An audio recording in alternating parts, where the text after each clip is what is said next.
So, what really happens after a crime is reported in India? It's this long, winding journey through a maze of police stations, lawyers, and courtrooms. In this explainer, we're going to follow one single story from a simple street side argument all the way to a final verdict just to demystify the entire process. Okay, so our story starts with a business deal that goes horribly, horribly wrong. Let's meet our two main characters. Ravi, a real estate businessman, and Samba, a peon. Their disagreement over a small plot of land has just completely blown up into a violent street fight, and it's left one of them seriously hurt. And this is the critical moment, right? This is where a private argument stops being private and becomes a matter for the law. So what happens now? How does a brawl on the street turn into an official court case? So let's get right into it. We'll start at the beginning. How this dispute turned violent, with the story of Ravi and Samba. Here's the heart of the problem. For 5 years, Samba paid 5,000 rupees every single month to buy a plot of land from Ravi. Imagine that. 5 years of payments. But when he finally saved up enough and went to build his house, he found out that Ravi had sold that exact same plot to someone else. Naturally, Samba confronted him to get his money back, and that's when the argument got physical. Well, now Samba has a broken hand, and he decides he's not just going to let this go. He goes to the police. And this one action, right here, kicks off the very first official step in the entire criminal justice system, reporting the crime. And here we see that first step happening. After a quick trip to the doctor, Samba and his son head straight to the police station. Now, they aren't just there to tell their side of the story. They are actually starting a formal legal process by filing a very specific kind of complaint. That document is called a First Information Report, or an FIR. You can think of it as the official starting pistol for the justice system. The moment an FIR is filed for a serious crime, what the law calls a cognizable offense, which basically means the police can arrest someone without a warrant, the police are legally required to start an investigation. Now, an FIR isn't just some casual note. It's a really structured document. It's got to be addressed to the head of the station, the SHO, and it must include all these specific details. Who's complaining, who's being accused, exactly what happened, where, when, and crucially, who saw it. Every single detail matters for what comes next. So, based on Samba's FIR, the police go ahead and arrest Ravi. But this is where the system's checks and balances start to kick in. To stop any misuse of power, every accused person has fundamental rights. Thanks to some key Supreme Court guidelines, Ravi can't just be locked away and forgotten. He has the right to tell a relative, to get a formal arrest memo, to be medically checked, and, most importantly, to talk to a lawyer. As the police dig into what happened, something fascinating comes to light. This isn't just one case. It's actually two different cases wrapped into one. And that brings up this really important difference between criminal and civil law. Okay, let's break this down. Ravi assaulting Samba, that's a criminal offense. It's seen as an act that harms society as a whole, so the state prosecutes it, and the punishment could be jail time.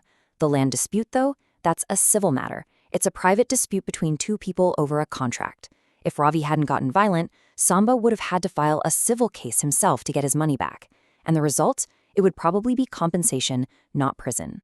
Because Ravi's actions were criminal, the case now officially moves from the police station into the courtroom. So let's go inside and meet the key players who are going to decide his fate. The courtroom is basically the main arena. This is where the state, through its lawyers, will lay out its case against Ravi, and where Ravi, through his lawyer, is going to defend himself. It's like a structured battle, but with evidence and legal arguments instead of fists. And overseeing everything is the judge. Now, their job isn't to take sides. Their role is to be a completely neutral umpire. They listen to all the evidence, all the witnesses, and make sure the trial follows the letter of the law before they make a final decision. Arguing the case against Ravi is the public prosecutor. And here's something a lot of people get wrong. They don't work for the victim, Samba. They actually represent the state. In a criminal case, the crime is seen as being against all of society, so it's the prosecutor's job to try and prove guilt on society's behalf. And on Ravi's side, of course, is the defense lawyer. Their one and only job is to protect the rights of the accused. They do this by challenging the prosecutor's evidence, questioning their witnesses, and building the strongest possible case for their client's innocence. All of these different players, the impartial judge, the prosecutor, the defense lawyer, they all exist to guarantee one single incredibly important thing: a fair trial. This is a cornerstone of the Indian Constitution. It means the accused is considered innocent until proven guilty. The entire burden is on the state to prove guilt beyond a reasonable doubt. Ravi doesn't have to prove he's innocent. The prosecutor has to prove he's guilty. So after months and months of hearings, the trial finally reaches a conclusion. But, in the justice system, the first verdict isn't always the end of the line. Ravi's journey through the courts is long. A full year after the fight, the magistrate court finds him guilty, 4-year sentence, but he appeals. 2 years after that, the Sessions Court looks at the case and reduces his sentence to 3 years. Still not happy, he appeals again, this time to the High Court. And a year after that, they finally uphold the verdict. All in all, this whole process took 4 years. And this 4-year journey is possible because of India's judicial hierarchy. Ravi's case started at the bottom, in a local subordinate court.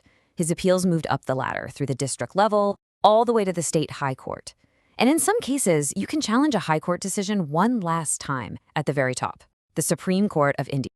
So, okay, after following this really long and pretty complicated case, let's just zoom out for a second. Why is having this independent, multi-layered system so incredibly important for a democracy? Well, the judiciary really has 3 main jobs.